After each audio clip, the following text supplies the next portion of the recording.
And one more button as we let everyone trickle in. All right, here they come. Welcome, everyone. I'm going to wait just a couple more minutes here as we wait for everyone to join our webinar.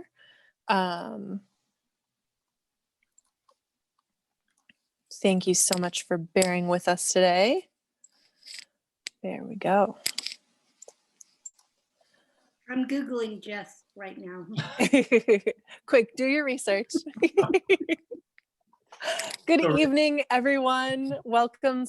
We are so delighted to have you all with us. And thank you for joining our live virtual event with the #1 New York Times bestselling author of Beautiful Ruins, which is quite popular here in Bozeman, Jess Walter, and Sarah Vowell, fellow Bozemanite, a writer, journalist, and also a New York Times bestselling author.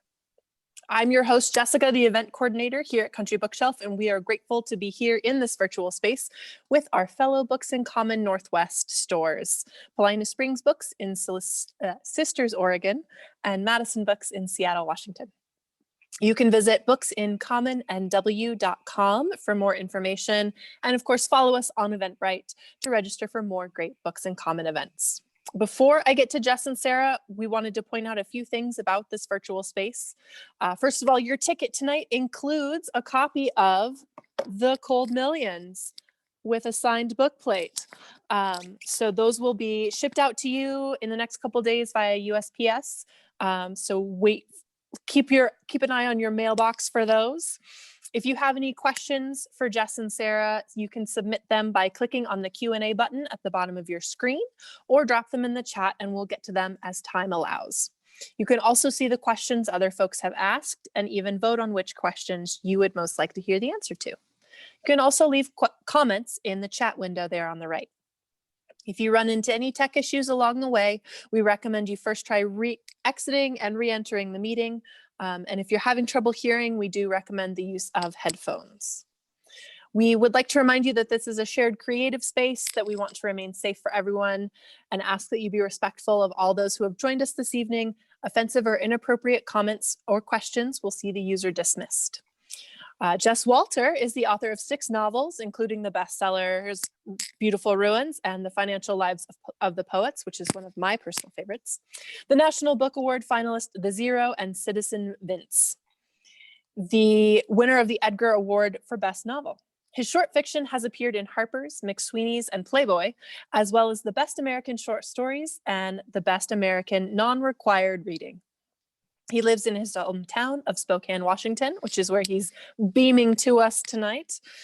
Sarah Vowell is the New York Times bestselling author of 7 nonfiction books on American history and culture.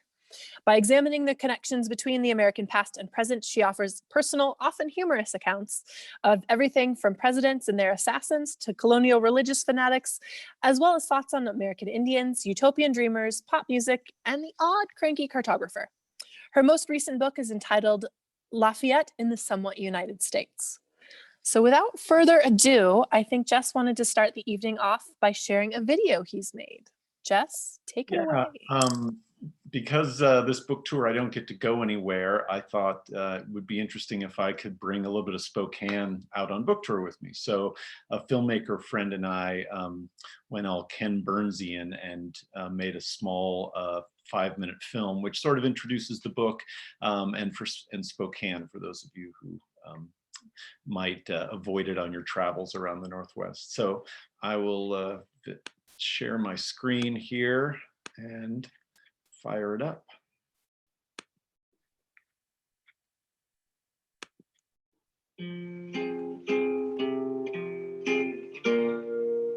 I've always admired authors who create a fictional version of their real homes.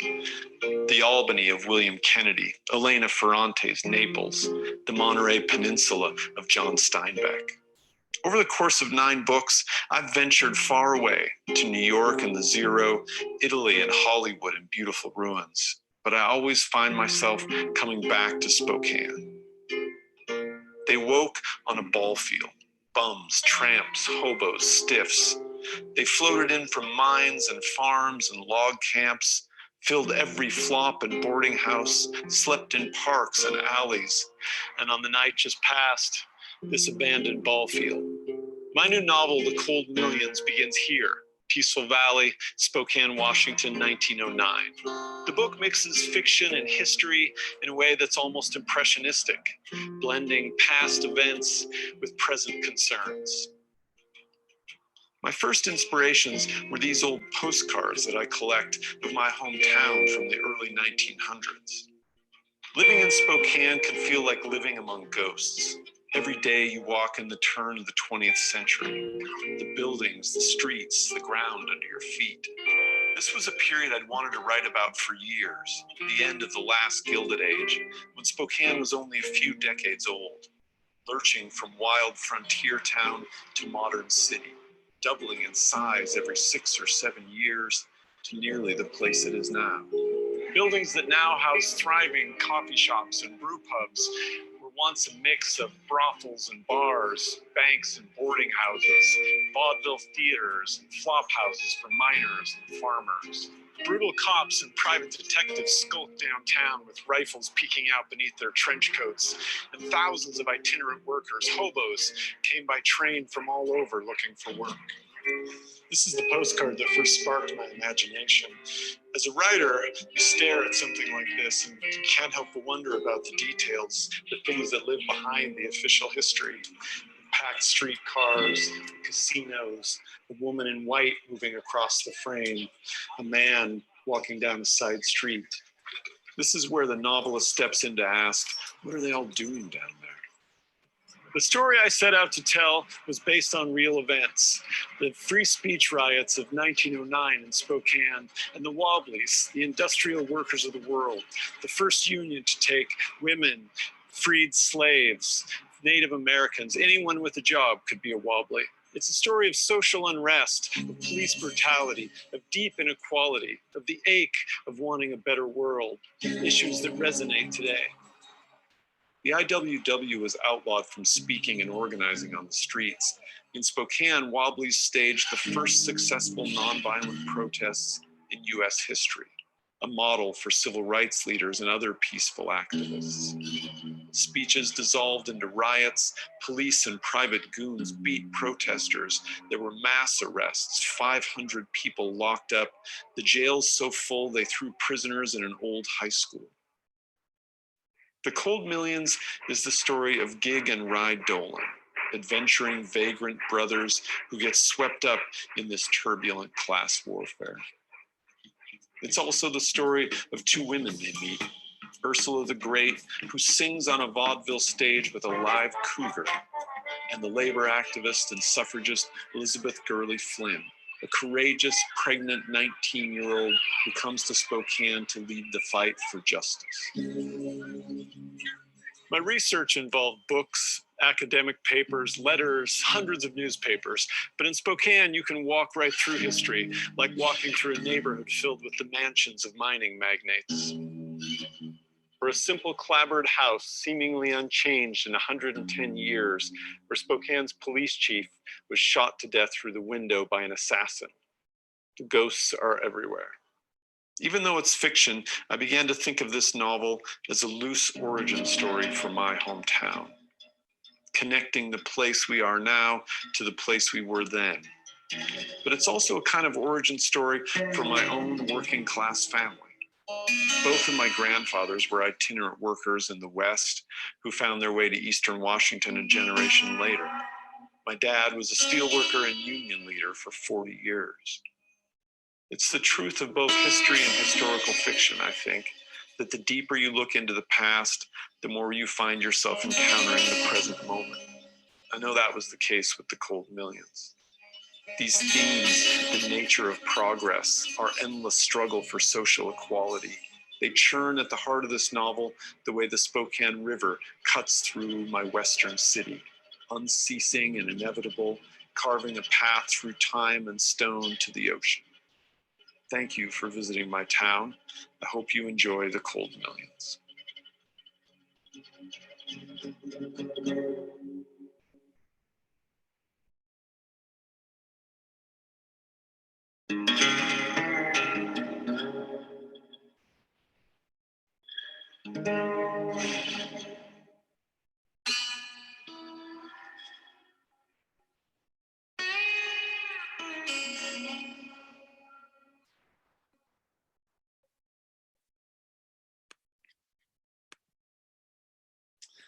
All right, I think we're back. Did that work that time? Hi, Jess. Hey, Sarah, how are you? Thanks so much for What I being really liked, oh yeah, this is pretty nice of me. It's What really, I really liked before you hit play, I could see your desktop, and there was a file that just said book stuff. really Yeah. book stuff. Yeah, let's see. Yeah, it's over there. Library. I put everything in there, all the books. Uh-huh. Yeah. It's books and That is all one of my, other that's stuff. honestly one of my giant failings is what I call those little files on my, and every time I go to look for something, is it in taxes? Is it in business? Is it in help? I remember Daniel Handler, aka Lemony Snicket. He once I had written a book about the Puritans and mentioned the that guy in Salem, Giles Corey, who they killed him by just pressing him to death with stones. And his response was to keep saying more weight. Wow. And that's what he named his hard drive. More weight. That's brilliant. Yeah, that's great. So Spokane. I told you my sister was listening to this as an audiobook, and she said, so I guess Spokane hasn't changed. Because your hometown is kind of scrappy a little bit. Yeah. It's funny. The thing that started me writing this book was how much Spokane had changed. Like I said, looking at those, oh, sorry, my phone is buzzing. Looking at those postcards and seeing this thriving city with streetcars and casinos, and then reading that it was, at the time, rivaled Seattle. In fact, it was considered more civilized than Seattle. It had a better theater scene, better hotels. And so one of the things that really opened this up for me was portraying Spokane when it was this different place, when it was, when it had the largest theater stage in the world, and there was so much money here, the amount of wealth that came out of the mines and logging camps and agriculture. So for me, it was really about the change in Spokane, the imagining as this thriving place that I wanted to write about. Does the train, do you still have passenger train service? We do. It's there's one that goes from Spokane to East Glacier that I've always wanted to take, but it's like at 4 a.m. It's such a miserable time. And then there's that says a lot about the hierarchy of where Spokane is. Yeah. Well, I mean, it would be the most beautiful train ride, but yeah.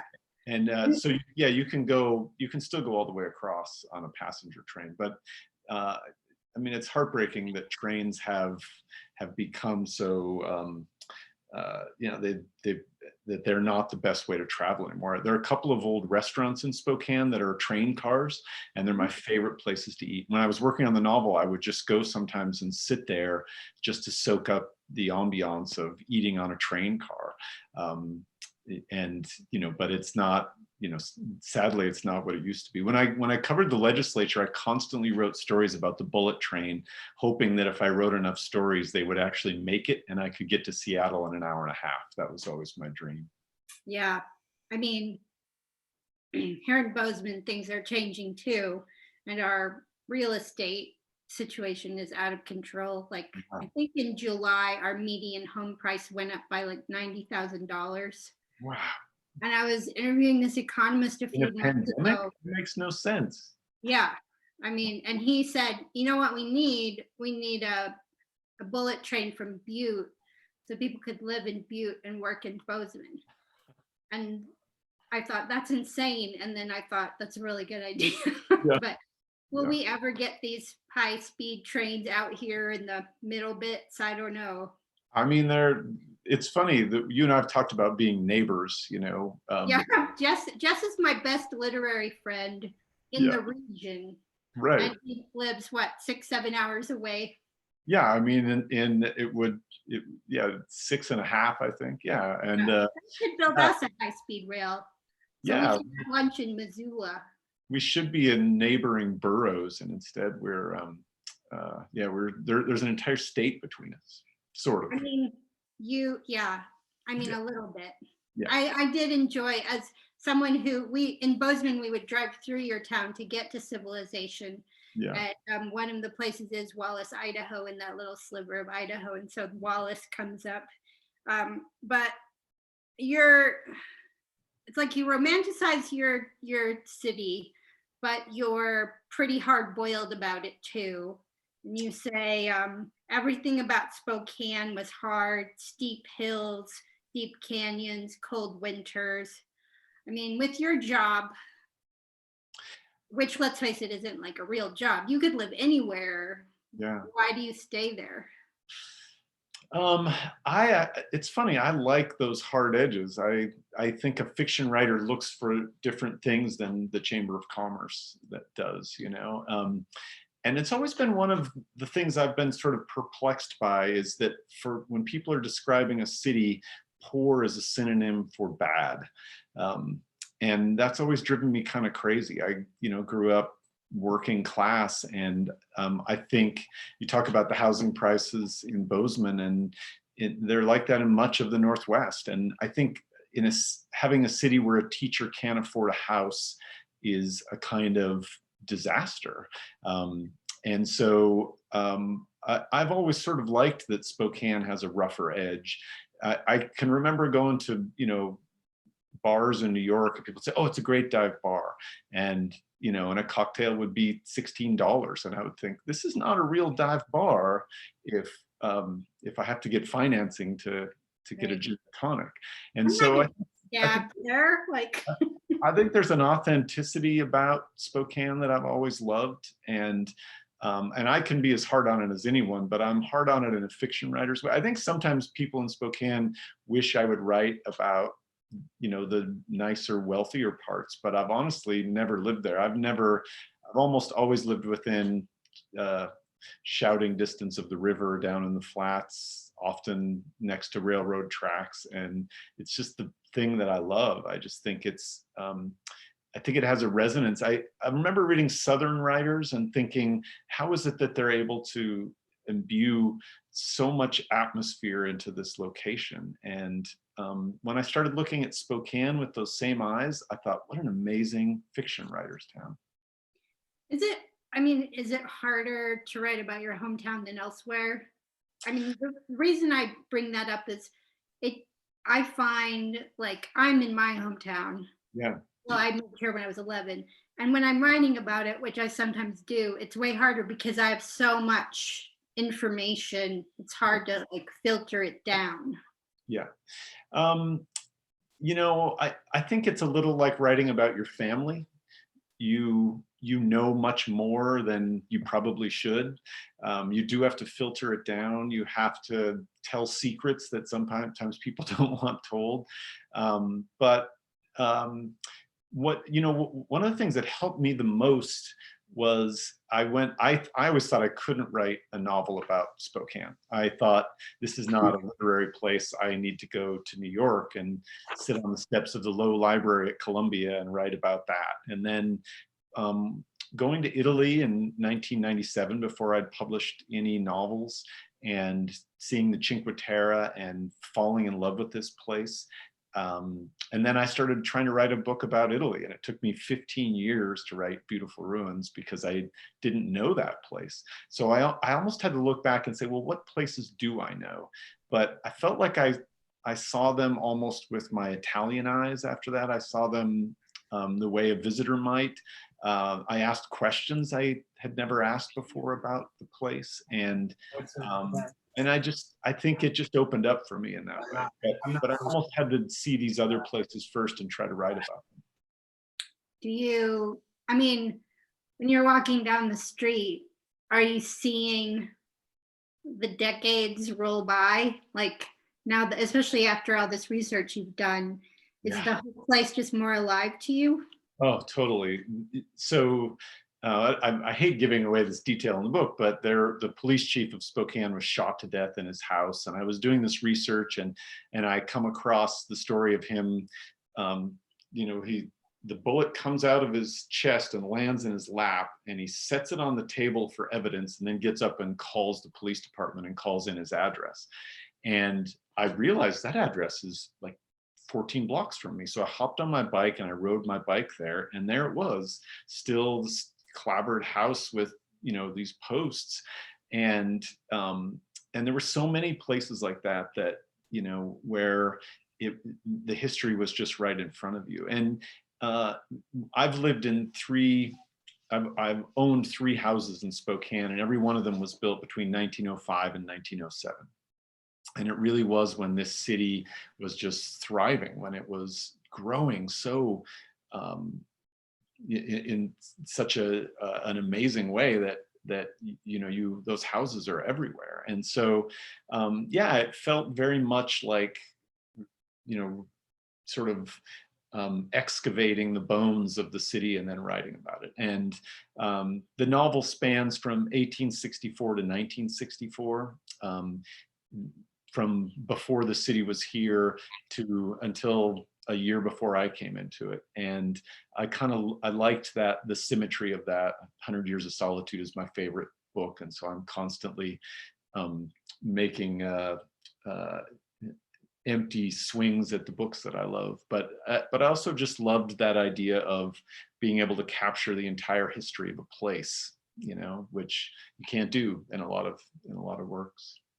Yeah, I mean, one of the reasons places like Spokane, or this place was mostly just agriculture, but like Butte, which comes up in the book a little bit. I mean, all of these places had their heydays because of you know, mineral or natural resource extraction, which is a little less popular with a certain type of person. And like, I feel like Bozeman is basically like the Democratic Party. You know, it was this kind of scrappy working to middle class town, and now it's an upper class town.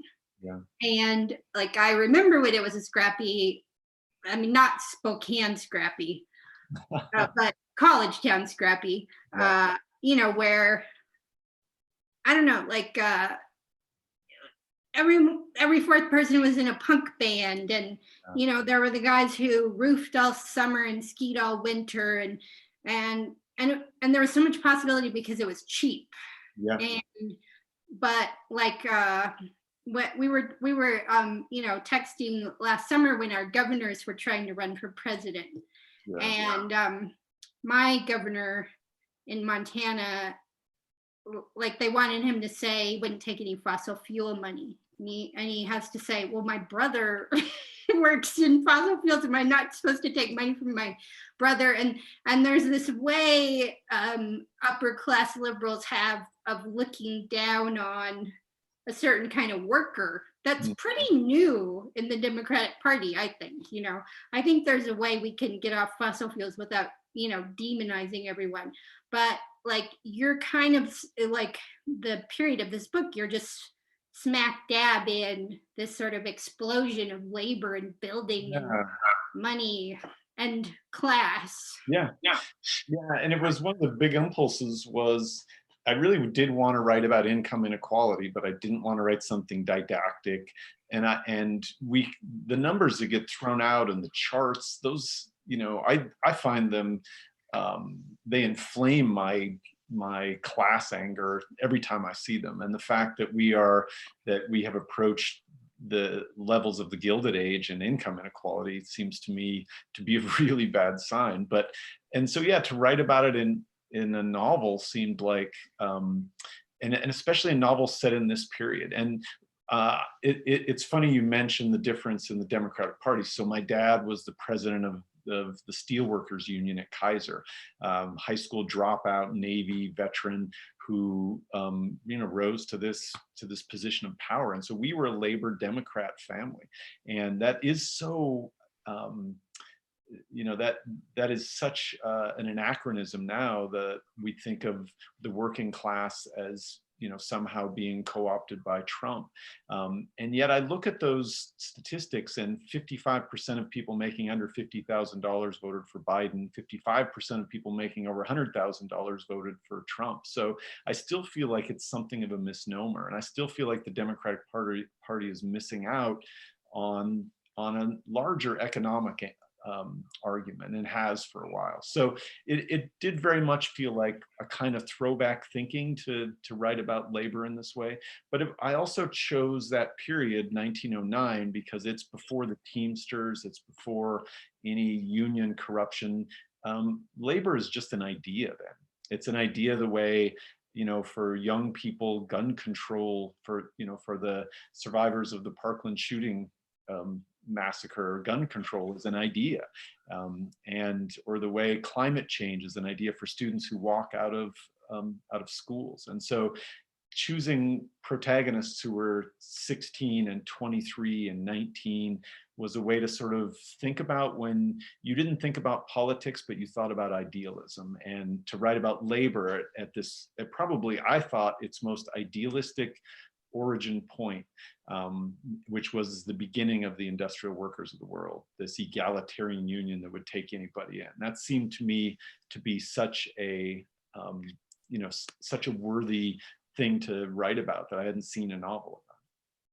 I mean, on the one hand, it's a pretty high-minded book, but on the other hand, it's so brought down to earth, and there's so much humor in the lingo of these kind of rough sort of people. And Right.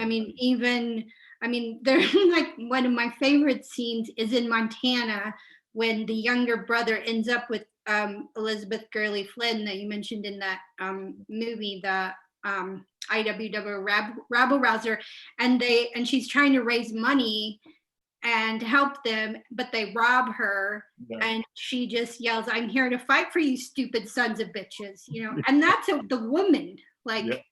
Yeah. And like, tell me about how did you find some of these words you use? Like, it was actually another one of the things that just drove me straight into writing about this. I wrote the word bindlestiff in my journal probably 10 years ago.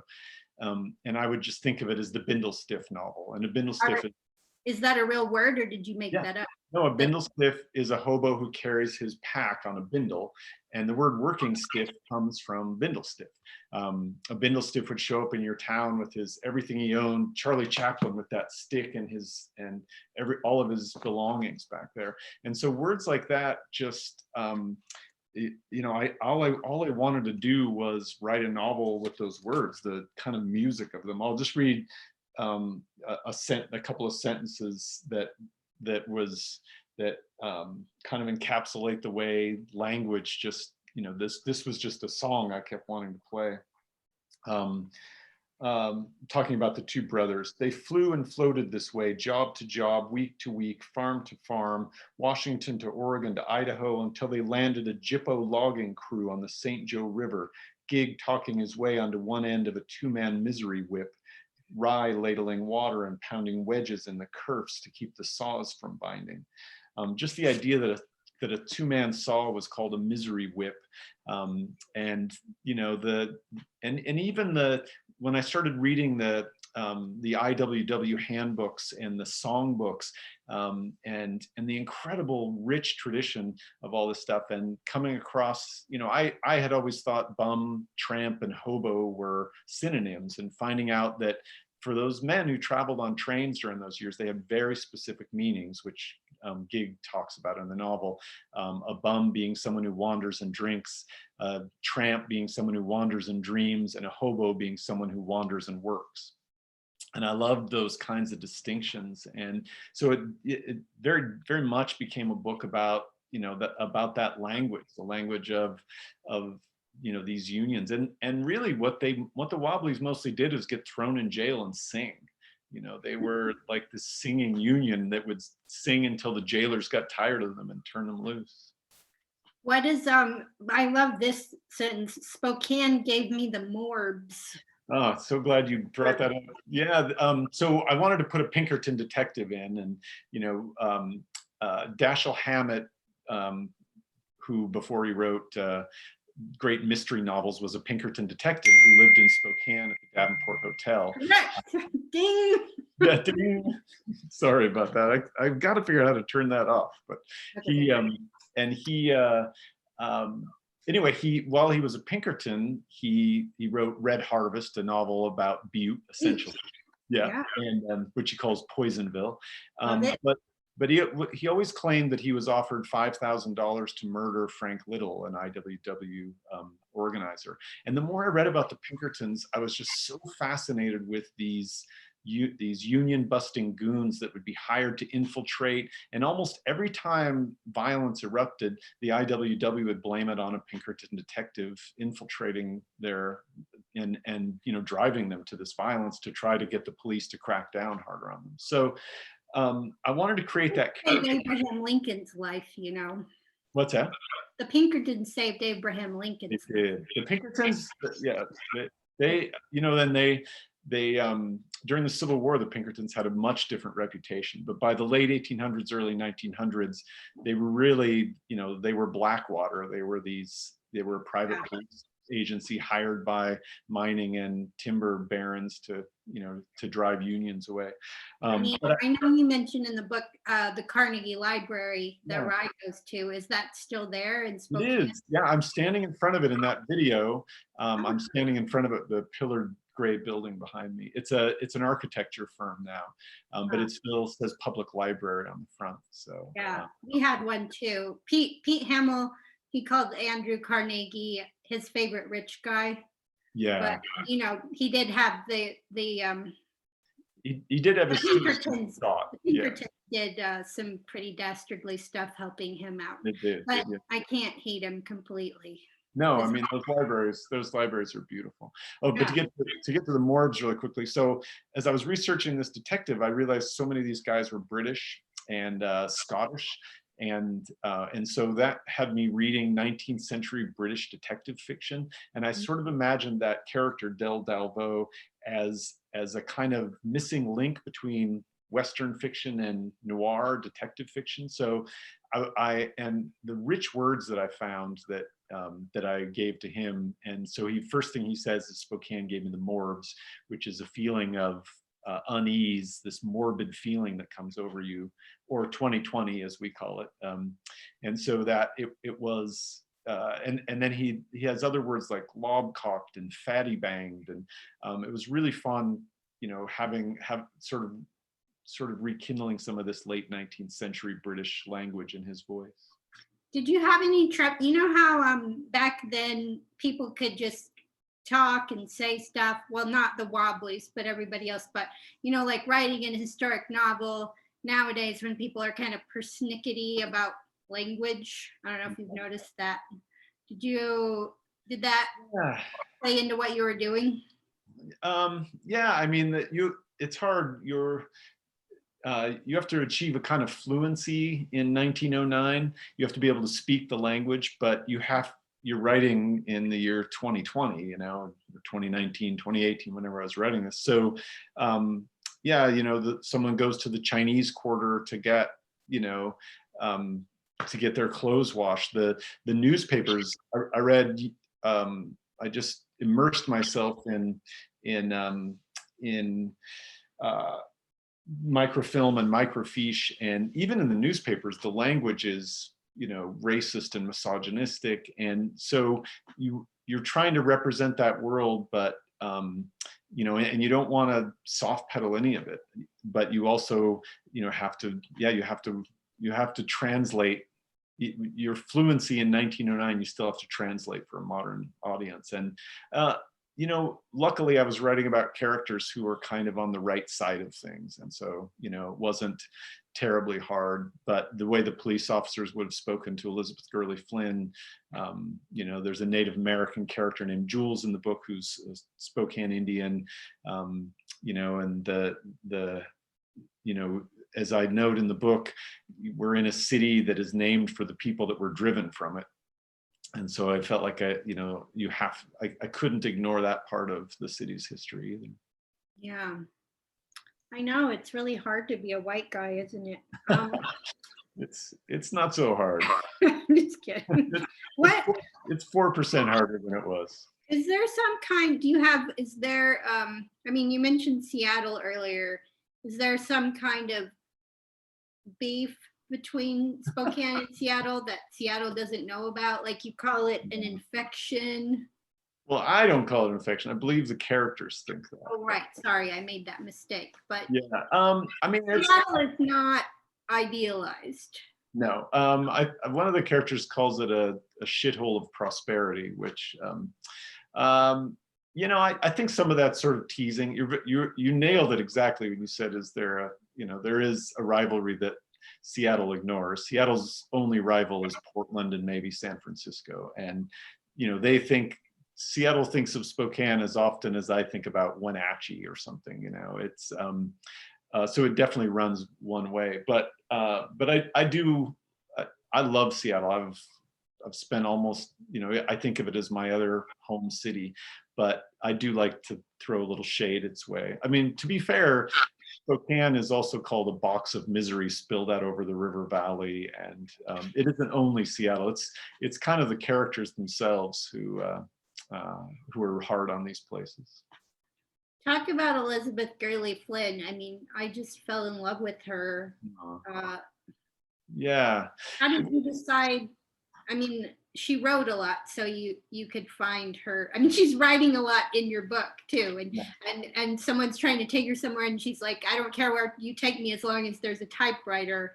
I mean, it's pretty, that part of the story is real. She was thrown in jail, and she came out and wrote stories about how the jail guards were arresting prostitutes, and then you know, men were coming and sleeping with them at the women's jail, and the police really did go destroy every labor newspaper she tried to publish it in. And so, I mean, it's kind of this amazing, courageous act of journalism that Elizabeth Gurley Flynn committed. And it was another one of the first things that made me want to write about this period was being at the newspaper. I don't know why I went down to the morgue one day and was in the F's. Maybe I was writing about Tom Foley or something, but I originally came across this story in the morgue of my newspaper and just pulling out these old files and reading stories about the 1909 free speech riots and Elizabeth Gurley Flynn. And yeah, her book Rebel Girl, she wrote the first half of her autobiography and was working on the second half when she died. So I read that. I read biographies of her, and you know, that period, the Spokane free speech riots take up maybe 4 pages in her autobiography, but it's very rich. And then there are so many other sources of her that, yeah, I really felt like she came alive. Initially, I thought she was going to be the center of the novel, and then one of the problems with writing about somebody who goes around giving speeches as the center of your novel is you'll have somebody going around giving speeches for your entire novel. And I always wanted this to be a bigger, more rollicking Western story. I wanted it to be like those Western novels that I always made fun of, you know, with big archetypal characters and violence and all those things. So I think she's still the hero of the novel, even if she's not the protagonist of it. Yeah, I think so too. I mean, there's this one part I love. You know how like groups of zealots, they care so much. All they do is fight with each other and break up with each other. And I think they're in Seattle. Right. She runs into the is he a newspaper man?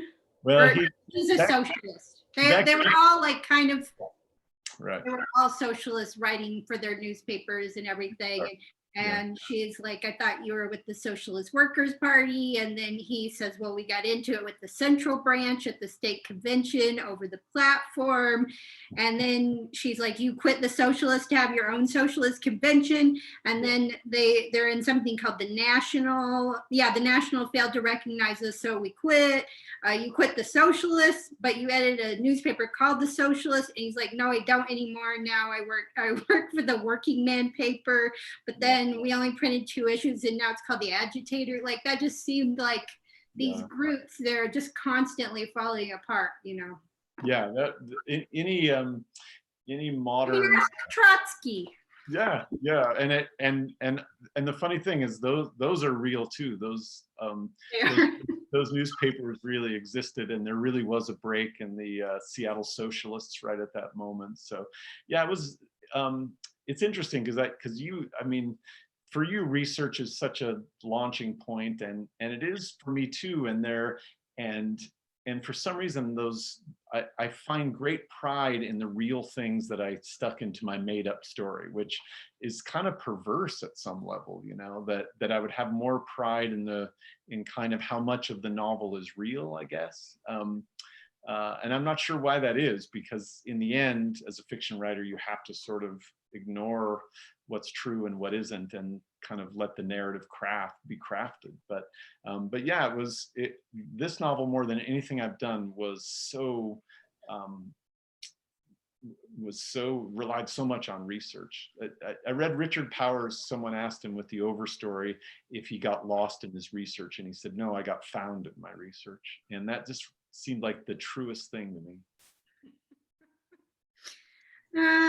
I mean, well, I think pretty soon we're supposed to maybe take some questions, but Oh, yeah. I remembered like the first book of yours, that this is how, when I got to know you, was the book Citizen Events. Yeah. And it's set during the 1980 campaign with Yeah. Carter and Reagan. And there was just this thing he says about voting, and he says, it's a nice small feeling.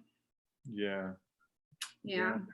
This time it was kind of nice and small, and I don't know. I mean, I thought again about that book this time, because every time there's election season, I always wish it had been made into a movie and that they showed it on TV, like It's a Wonderful Life at Christmas. You know, this kind of seedy story of civic engagement. But I don't know. I mean, I really felt like, and I felt like a kind of earnestness came over me this year. I think this is probably my most earnest novel. I'm glad you found humor in it, because I think it's funny too. But there's a kind of earnestness that scared me. But I think this election made me feel earnest. Like, it made me want to believe in things and not be as cynical as I had been in the past. I don't know about, did you feel that way?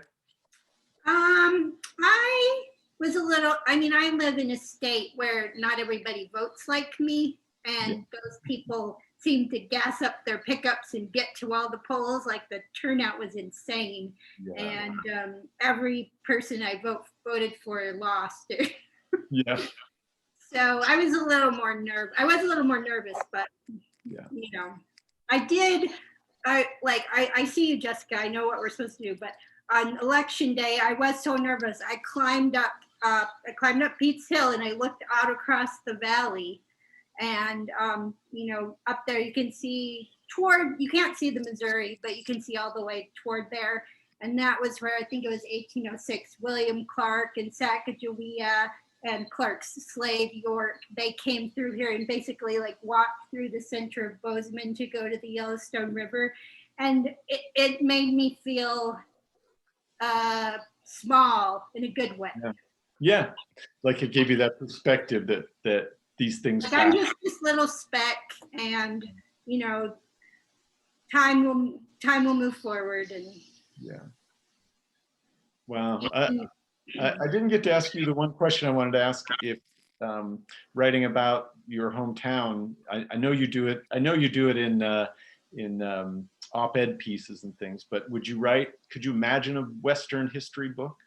I mean, I guess Hawaii is pretty far west, but I mean, pretty far west. Yeah, I think so. I mean, it is. I mean, yeah, it is like, I mean, it's like it is for you. It's just everywhere. Yeah. And you know, our town's named after John Bozeman. In 1864, I believe it was, your year. He was a Democrat. He got into a fight with some Republican, like a fist fight. And Nelson Story, who was our town's first millionaire, I grew up on Story Street. He like had to get out an axe, not to stop the fight. I think he wanted to get involved. And like even, you know, before this town was just like 3 buildings, the Democrats and the Republicans were already fighting. So. Wow. I want to read that book already. Okay. All right. Get on it. All right. All right. Stop Googling me and work on that book. Jessica. Homework. Well, I'm sorry you got homework for joining us this evening, Sarah. But our first question for Jess, to what extent are your historically based characters fictionalized, and how much detail did you have about them? 64%. Can I translate these questions? That question is like, how much of a liar are you? Mostly a liar. You know, it's Sarah brought up Citizen Ruth, and I put Carter and Reagan in that book, so I've always kind of and Richard Burton is in Beautiful Ruins, so I've always kind of liked sliding real people in, but I've always tried to make I want to imagine that these real people bump up against fiction, but I want them to be portrayed pretty accurately. Most of the speeches that Elizabeth Gurley Flynn gives in the book, almost everything that's written about her in the newspaper actually came from research.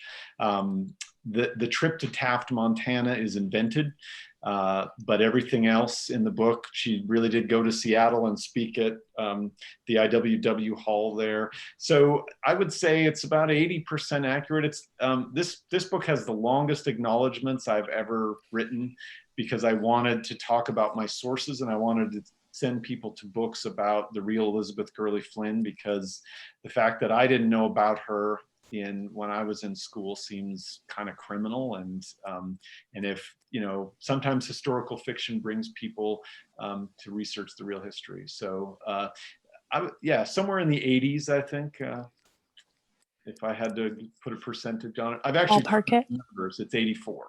So, yeah. The election making you want to like put everything into percentages. I think I've been doing that all week too, just at like random times. Right. Yeah. I'm 94% mad. Like, and it's going up, and the provisional ballots are still coming in. I'm getting angry. Yeah. I was definitely intrigued by the character that the full name just flew right out of my brain. But the idea of the investigative journalist, and how most of the early investigative journalists that I think of actually are women. Yeah. Like Nellie Bly, and the very dangerous things that they engaged in to seek the story. I hope you don't have to commit yourself, Sarah, for your next journalistic piece. But it's an interesting tie-in. It might have been one of the few places, you know, where women had power and agency. They could write articles, they could write stories. And, you know, that was the amazing thing to me. 10 years before she has the right to vote, Elizabeth Gurley Flynn is, you know, marching west, leading these protests. And it's pretty audacious. And, you know, imagining that character now was difficult, let alone 1909. Yes. Well, did you mention she was pregnant? Yeah, pregnant. Also 19. Yeah, with a husband waiting for her in Montana. Yeah, that was it's really interesting time to write about her, and reading, you know, about her mother, who had found the only female doctor in New York to deliver her, and had raised her as this sort of fiery suffragist to demand her own rights. And then when her own daughter at 16 says, I'm going west to, you know, to the mining wars, to the labor wars, you know, just how heartbreaking that would be to raise, you know, how scared you would be.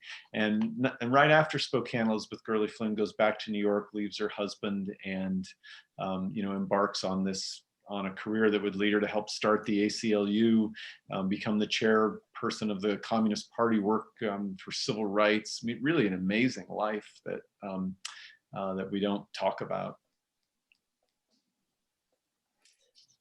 Our next audience question, Jess, given your affinity with the working class and telling their story, how much do you feel that demographic will read it? And what can you do to give them more access to it? So what this question is saying is your riffraff, is the other riffraff reading your riffraff writing, or is it just like the fancy people? The very first book that I signed was for my cousin, who is an officer in the sheet metal union, and they've got a ton of copies in the office there. And so I don't know. I mean, I feel like readers come from all over, and the emails and letters I get are not from Yale professors very often. They're from real, people that I mean, the IWW still exists. Those are the people who I'm most interested to hear from, because I'm sure there are some angry socialists who feel like I've misinterpreted things. But no, I think it angers me that the white working class shouldered the blame for Donald Trump's election. It's really white people. It's not poor white people. It's really just white people, and it's up and down economic, and maybe education has something to do with it. But that's again a larger failing.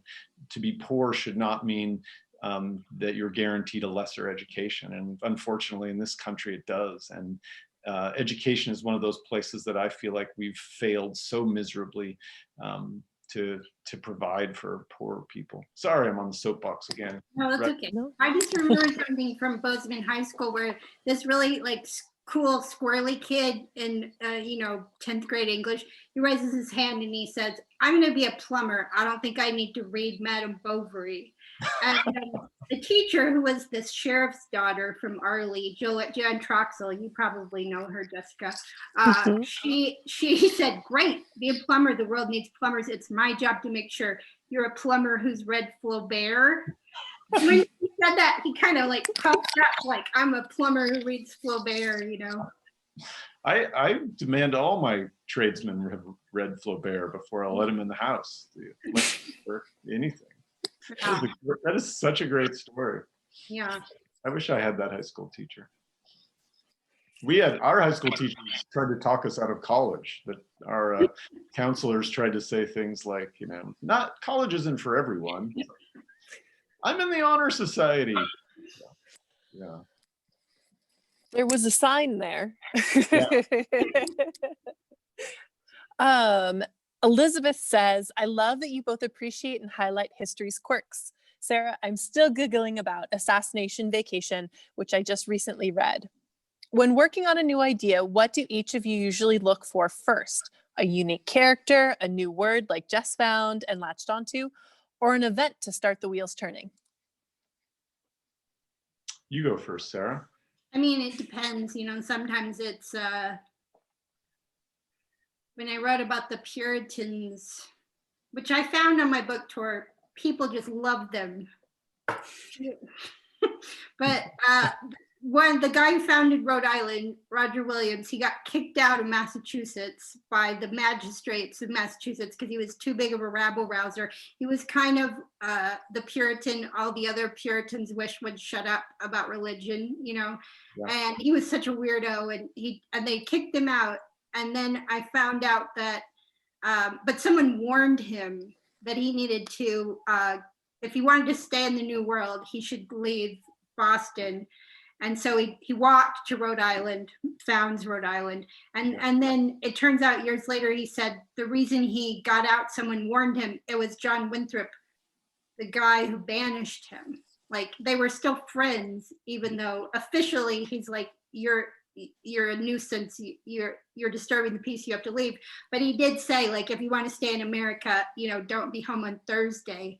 And I love the idea that these very rigid, even this very rigid, upright paragon of magistrate virtue, he still had a soft spot for his buddy, Yeah. I just love the idea of being thrown out of the whole new world. It seems like oh yeah, they would stick them on a boat back to England. Right. First they'd cut their ears off, then they'd stick them on the boat. Yeah. Yeah. The it's hard to know. Like I had this idea for a novel years and years ago, 20 years ago. I was keeping notes about the Wobblies, but for me, there's this combination of a story, some story I'm interested in, and then I have to start hearing. I have to start hearing the language of that book, and then connect with some characters. And those three things kind of all have to work together. Otherwise, they just remain in my book stuff file. So that picture in your movie of your dad, he looks like kind of a hard ass. oh, he had the most booming voice, and now he's so sweet. My dad has dementia. Is he still alive? Yeah, he is. He has pretty severe dementia, but well, everyone was scared of him when he was because he just had such a booming voice. But really sweet guy, who again had, if either of my parents had the opportunity for education, I marvel at what they could have done. They're both so bright and funny, but just wasn't the world they grew up in. It's still nice that you wrote this book about his people. Yeah. I showed him the dedication, and because I dedicated it to my dad and my brother, and he was pleased. Yeah.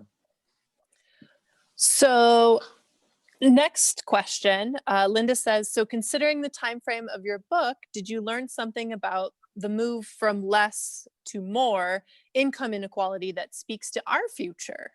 And how will we move forward? I wish I knew. Billionaires made $670 billion during the pandemic, while 40 million people lost their jobs. So, it's not, what's that saying? It's not a bug. It's a feature in this system that we have, and our tax laws. I mean, I hope that Joe Biden's election starts changing some of the economic realities in the country, but it's going to be an uphill climb. And the workers in this book are trying to have basic health care. If they cut their foot off in a baler, that they aren't saddled with it. And there's so many of these things. I sometimes wonder what Elizabeth Gurley Flynn would think of our culture. I think she would be pleased with how we have progressed in some areas, and then be stunned to see that that we're still battling for the kind of healthcare that other countries take for granted. In Montana, we have this, I don't know, maybe you did in Washington too, this apprenticeship program. And I think right now it's like hundreds of businesses, and basically the students get paid to go to the equivalent of community college. And while they're studying, they're also doing these apprenticeships. And I think most of them, when they finish the program, make on average about $20,000 more than the state average, which goes a long way in, Glendive. Yeah. And I love that program so much because it solves some of the problems of affording higher education. And it also is about the dignity of work, and it's about them, having these skills. And a lot of the places where they do their apprenticeship give them jobs. And so they become these, masters at welding or brewing or whatever. And it's, I don't know, it's just something that fills me with so much hope. Like, not everyone has to take the same path, but I think there should be a path for working people to advance farther, go deeper, get skills, have like a community, and that the state supports it. And pretty much it's like totally bipartisan. Everyone loves this program. Everyone I did not vote for loves this program. So there's something about that gives me hope. And I feel like with Jill, I'm excited about Joe Biden in the White House, but I'm really excited about Jill Biden in the White House.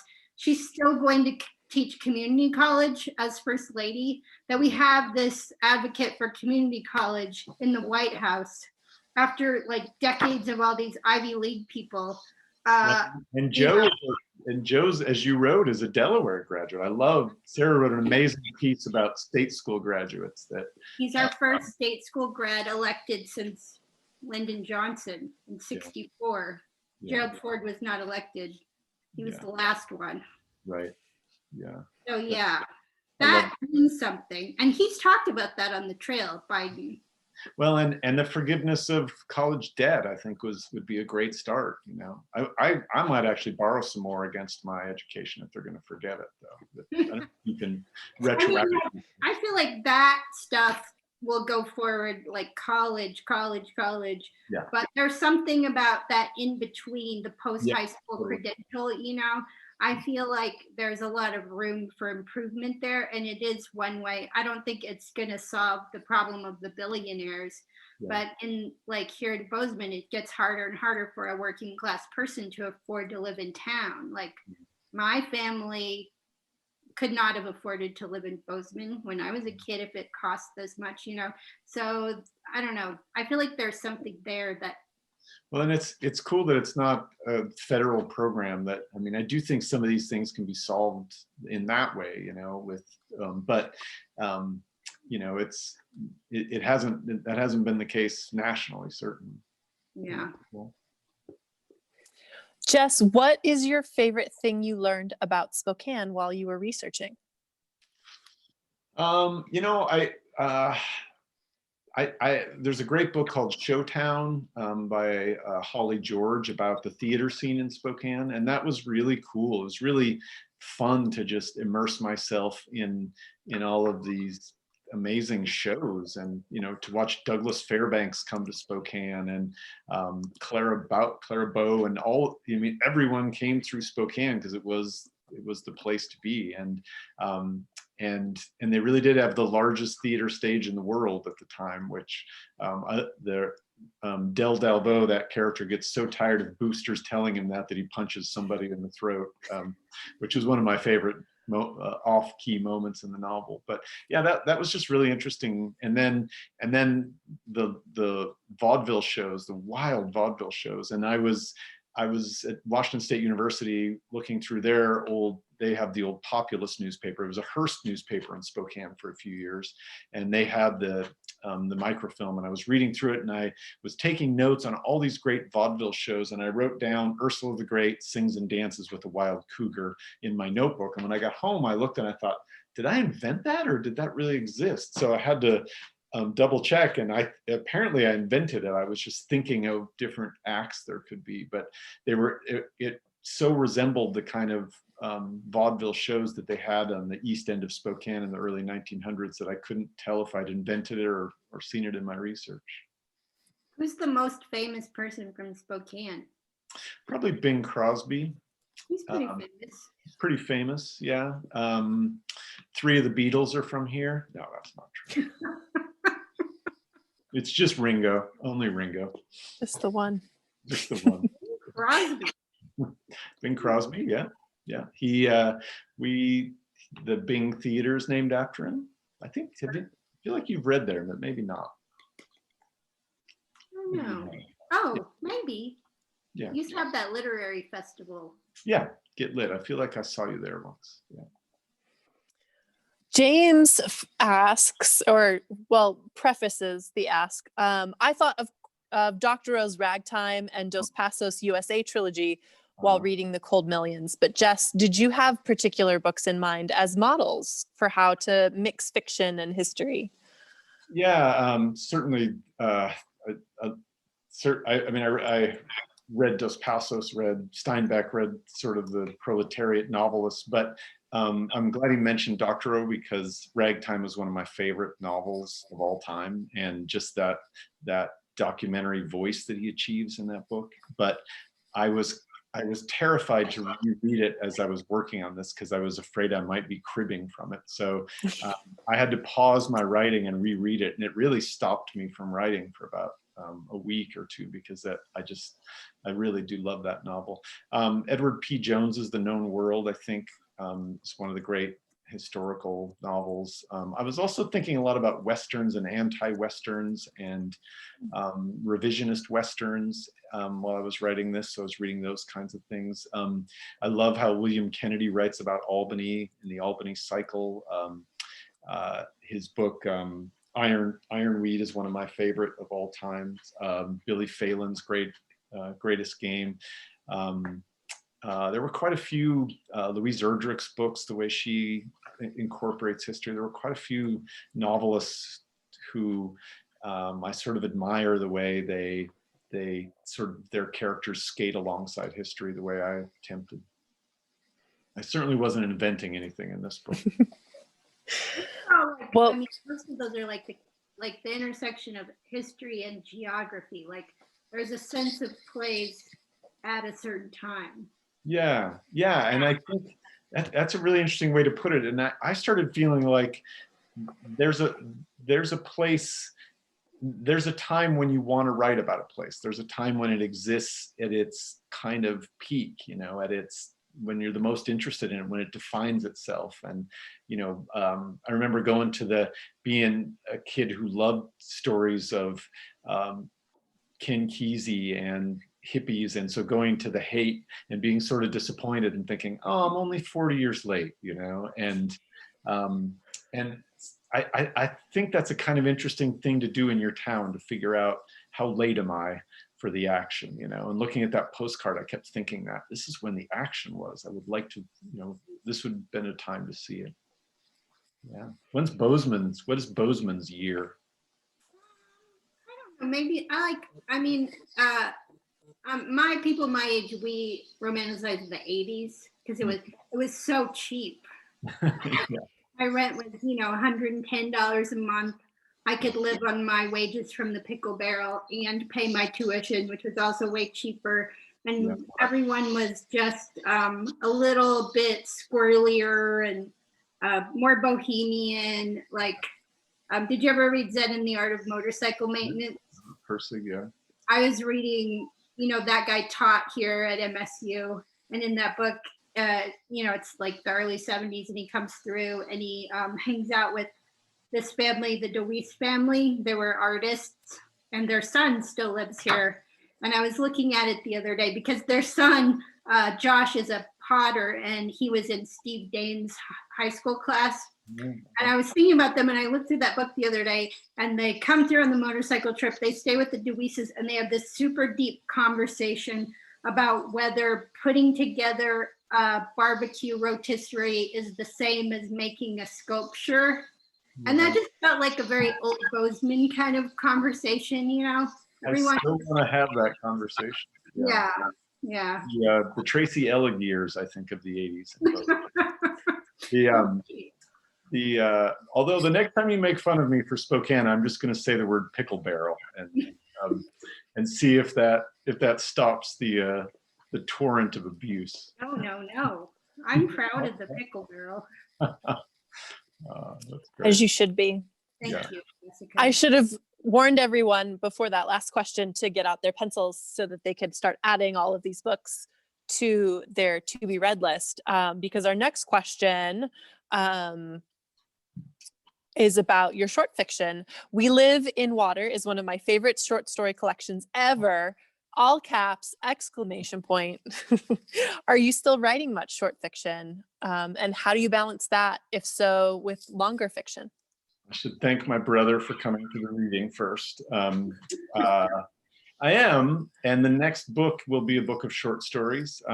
I actually published 2 novels before I ever could convince any of those New York journals or magazines to publish a single short story of mine. So it's always felt like, in many ways, more of an achievement for me. And so I have 2 stories that were in Best American Short Stories that'll be in this collection, and then a whole bunch of others that some were in big magazines, but some were in the Spokesman Review in my hometown newspaper and my friends' journals. And so I'm putting that together now. It's really fun. It's like putting an album together, or putting a book of essays together, figuring out how they fit against one another. And so yeah, I'm doing that right now. It's the story collection, I think, is going to be called Mr. Voice, which is one of the stories that, and that'll be out next year sometime. I went 8 years between books this time, which is the longest I've ever gone. So people in the grocery stores were starting to question my work ethic. So I'm going to try to publish a little quicker this time. Is the file for that called Story Stuff? It's called More Book Stuff, Shorter. I saw it or I heard when Jessica introduced you, she mentioned you were in the Best American Non-Required Reading anthology. Was that a short story? It was, yeah, actually. I edited one of those, and that's the book where like one adult edits the book with a group of high school students. Yeah. I called the Teen Politburo because it was a democracy. Like my vote only counted as much as a 10th graders. And they had all these ideas about what they wanted this book to be. And, sometimes they would just, I just remember when Prince died, I was like, here's a bunch of stuff on Prince dying. This is a big deal. And to them, it was not a big deal. They didn't really know who Prince was.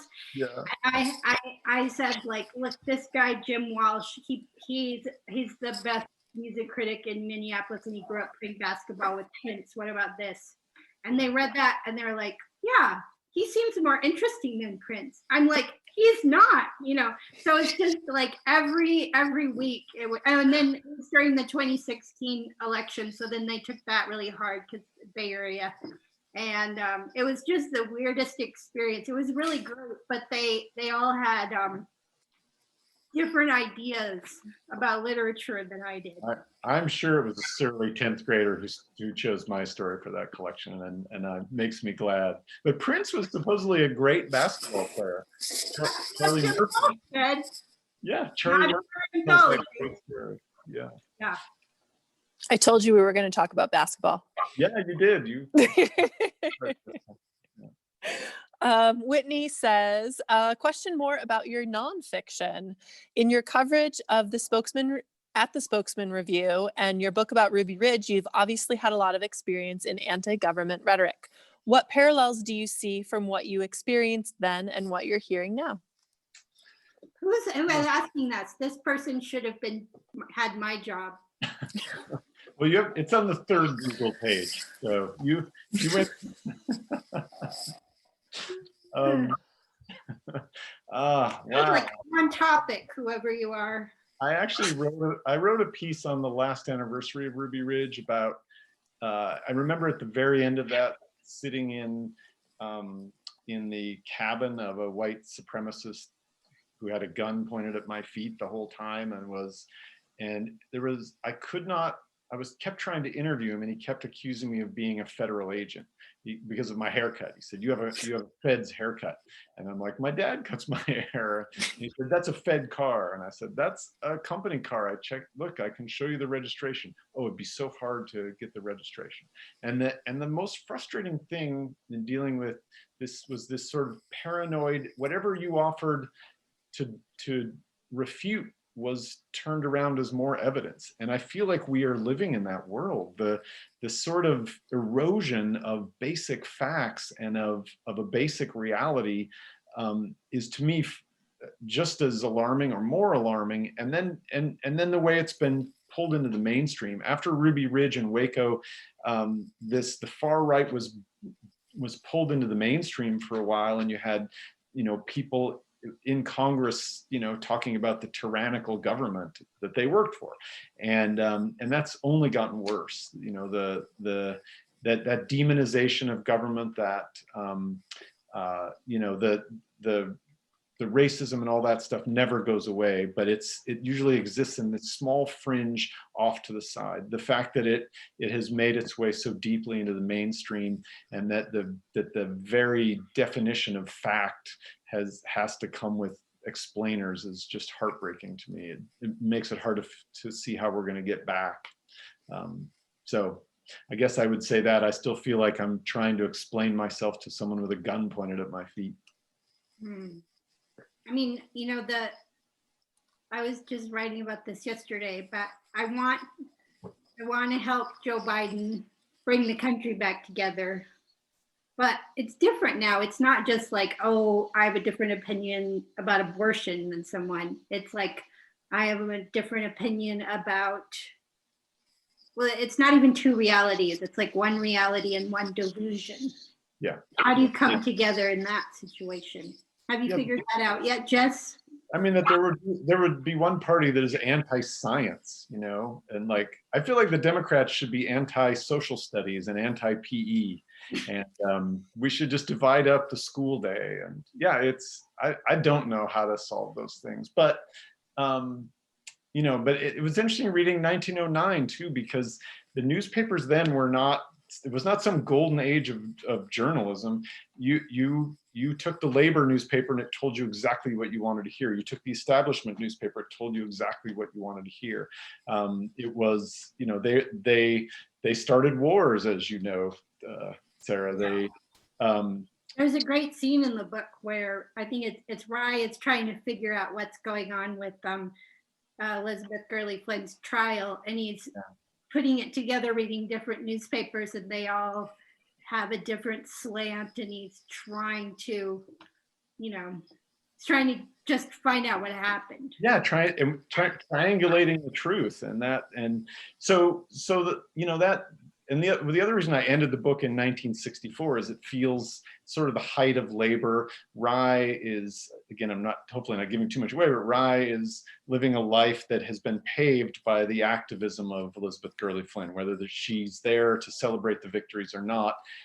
He's very much living the results of this kind of activism. Journalism is, you know, in the 60s is something we would recognize as being, you know, a more noble and professional calling. And so I do think you make progress out of these bad times. And Rye's kind of epiphany toward the end of the novel is you live through these dark historical moments and you come out the other side. And that's all I can kind of hope for my kids, you know, who I was thinking of when I wrote these young characters. But the cynic in me also, you know, I don't know how we get past those things. Cynthia just has a quick note because she did want to clarify which paper it was that you were writing for in Spokane, which was the Spokesman Review. Yeah. And she says that her father wrote for the Spokesman Review in the 1950s. Oh, that's great. Probably saw his clips in the morgue. I don't want to be one of those like people who complains about technology, but I've been thinking about this a lot, about this town. And one reason I romanticized the 80s, which was during a recession, by the way. That's why everything was so cheap. And the Reagan years. It was before the internet. Like the town was more alive. Yeah. You know. Yeah. People are, well, you know, it's like every house is a little opium den now. So so earlier when I said that poor is a synonym for bad when we discuss cities, do you think Bozeman's prosperity has made it a more interesting place for you to come back to? I mean, no. I rest my case. We're getting a Whole Foods. You can't get a Whole Foods before us. Yeah. Oh, really? You don't have a Whole Foods? When I was a kid, we had a place called Bonanza Mart that we called train wreck foods because everything in there had been in a train wreck. Like all the boxes were bashed and the cans were smashed, and so we have Bonanza Mart. Now we have some local variants of Whole Foods, but no, we don't have a Whole Foods in Spokane. So take that. Yeah. Yeah. We also don't have a pickle barrel either. Really. Sandwiches that'll feed you for days. I'm sure. One sandwich. Like, there's one street off Main Street where there's this artisanal honey store, and a few months ago, I was walking by there with my friend Kelson. He remembers the time that Husker Du came to town, and like that on that block, that's where Bob Mould got a haircut. That's terrific. Realities. Yeah. But then again, you know, like we were talking before this started about Bozeman's best architect, Fred Wilson, and the Wilson School. Eleanor Roosevelt spoke there in the auditorium in the 50s because she was supposed to talk at the college. But because of her association with the United Nations, people had decided she was a communist. So they disinvited her from the college. she still came, and they moved her into what was then the high school auditorium. But some joker, there was like a table on the stage, and someone put a bright red table on the stage that she was supposed to sit at, you know, just so he was like making it clear she's still a communist, you know. Wow. I so want to read this Bozeman book. I feel like we've already read this chapter. It's over, man. Yeah. So 2020. It is. What do you each think the role of writers is for the next phase of our hopefully healing country? And what do you recommend we read along those lines? Wow.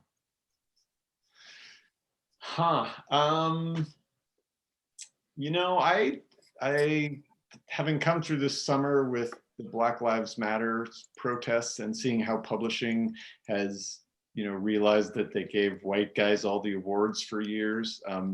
I think publishing is doing an amazing job of really publishing more diverse voices, and those books seem to be selling and being read. And so it seems to me like, you know, that progress is made by the market kind of demanding them. I read Sarah Broome's book, The Yellow House. I don't know if anyone's read that or not, but I just thought that was such an amazing memoir. But I don't know that writers, you know, I always think of writers as reflecting what's happening more than leading it. I guess Barack Obama has a book coming out, I've heard, that might be kind of a big deal.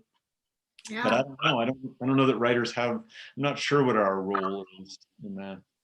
I mean, one thing I try to do in the newspaper, I don't find this particularly popular in the newspaper I work for, which is the New York Times, is if I see a Republican doing something semi-honorable, I talk about it, just as a way to, you know, capture their humanity or something. Yeah. Like there's one Republican state senator here in Montana, and I called him a thoughtful public servant in the New York Times, and the radical fringe in his party took that and like made all these like social media posts to like condemn him because the New York Times is saying that he's a thoughtful public servant, you know. And maybe instead you should write profiles of like Ted Cruz and stuff. Maybe. Yeah, like today I was texting. So my family, you know, is originally from Oklahoma, and I text. So you know this Senator James Lankford. Yeah. He's on the Intelligence Committee, and he's from Oklahoma. And he's the one today who was like, if Biden is not receiving these intelligence briefings by Friday, I'm making that happen. And I'm texting my sister, oh my God, the Okie is the voice of reason, you know. But like, I think for me, it's going to be standing up for those moments where someone who's I don't agree with is doing something honorable. Yeah. Yeah. Mm-hmm. If you are as committed to bringing Joe Biden's America together, that would be a first step. I get so tired of both sides saying, well, they did this. You know, it's like, it's kind of like second grade recess. Right. You know? But you have to be honest about, I mean, I was right. This morning I was writing about our re-elected Senator Steve Daines, who went to Bozeman High School, as did I. Did you, Jessica? So I take him kind of personally, and he, like, right when Biden was being announced as the winner, he's texting his supporters asking for $5 because Dems are stealing the election. And I think I wrote this sentence that was like, I want to do my part to help Joe Biden bring the country back together. But on the other hand, I'm a smart aleck who's stuck with Steve Daines for 6 years. Yeah. Like, it's not easy, you know? No, and again, it's not like both parties have had equal blame in the last 4 years. You know, it's. I mean, and the weird thing is, there are all kinds of things he does. He's not incompetent. There are things he does I agree with, but it's still hard to bridge that gap of, yeah, you know, this showboating he does. Yeah, Daines. Yeah. So you don't have these problems in Washington State. Our governor just I mean, he's going to shut the whole The thing governor down. goes to Capitol Hill and our congressional delegation like crucifies him. Well, and he's, I mean, his big issue is climate change, which is Yeah. one of mine. So yeah, I'm a big fan of our governor. Although the Republican who lost our governorship, a sheriff named Culp up in a small town called Republic, has not conceded. He's sort of taking inspiration from Trump and his 23% or whatever he's claiming victory. So so maybe Inslee won't be governor. Maybe all the Republicans will just sort of assume will refuse to not win. I guess we could just get so tired, we'll be like, fine. Yeah. Well, Thanks so short much. question. Yes. Can you tell us about choosing the title, The Cold Millions? Yeah, originally because I was going to write this big Western, it was going to be called Nothing West of Dead, because I thought, oh, what a rough title that is. And then as I realized I was writing more of a class novel, I was writing this scene with Rye in a library, and he has this realization of just how far from wealth he is. He's sitting in this rich man's library with floor to ceiling books and radiated heat through the floor, and he's sipping sherry, and he feels sad that his brother will never see a room like this, and he kind of wishes he'd never seen it because he doesn't want to have to go back to his normal life. And he thinks in that, as I was writing, he was thinking about the cold millions out there who will never see a room like this. And I kind of got this shiver and thought, oh, that's the book I'm writing. I'm not writing Nothing West of Dead as much as I set out to. I'm really writing a class novel. And I liked the way it could describe, both the coldness of the wealthy people, but also the hardship of those people who live like Rye lived on the street. So that's where the title came from. Well, thank you so much for sharing that. Thank you both for joining us this evening. I might selfishly ask if you're prepared to sing us out with your favorite wobbly song. It's 8. I can't. Shoot. Terrible sing us out. Well, those of you who have joined us tonight. This is the most Jess and I have ever talked about books ever. I know. Usually we just gossip about people the other one doesn't know. So yeah. Even I better. guess we're more deep than we thought. We're really not. We'll be back to texting gossip again. Can I end on this anecdote? I was reading an interview with him, and all he's doing is talking about like Faulkner and stuff. And I'm like, who is this guy? And then finally he mentioned Caddyshack. And I'm like, okay. Wonderful. Little known fact, Faulkner wrote Caddyshack. It was not made in his lifetime. It was one of the great depressions of his life that he couldn't get Caddyshack made. You're a real Cinderella story. I am. You too. Thank you so much, Sarah. Thank you, everyone. Bye. Don't look for The Cold Millions in your mailbox coming soon. And Sarah Vowell books. Buy those too. Yes. Bye, Jess. Thank you. Bye, Sarah. Bye, Thanks, Jessica. everyone.